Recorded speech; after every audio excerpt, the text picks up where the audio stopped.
అందరికీ హాయ్. ఈరోజైతే నేను ఎలగకాయతో పులుసన్నం చేశాను. చాలా బాగుండింది. ఎలక్కాయ ఎప్పుడైనా మీకు దొరికితే ఇలా చేసుకోండి. టేస్ట్ బాగుంటుంది, హెల్త్కి కూడా మంచిది. ఈ ఎలక్కాయని ఫస్ట్ పగలకొట్టి గుజ్జు తీసేసుకోవాలి. ఇట్లా కొడితే వచ్చేస్తుంది. ఇది అయితే పండు కాదు, అలానే పచ్చికాయ కాదు, మీడియంగా ఉండిందనమాట.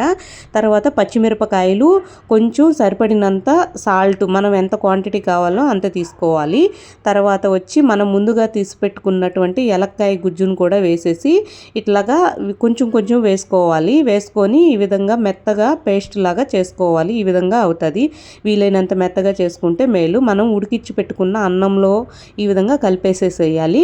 కలిపిన తర్వాత కొంచెం ఆయిల్ వేసుకొని పచ్చిపప్పు, వేరుశనగ పప్పులు, ఆవాలు, జీలకర్ర, కరివేపాకు, కొంచెం ఒక్క పచ్చిమిరపకాయ వేసాను. ఆల్రెడీ మనం పచ్చిమిరపకాయలు వేసాం కాబట్టి ఇట్లాగా ఫ్రై చేసేసుకొని కొంచెం పసుపు, ఇంగువ కూడా వేసాను.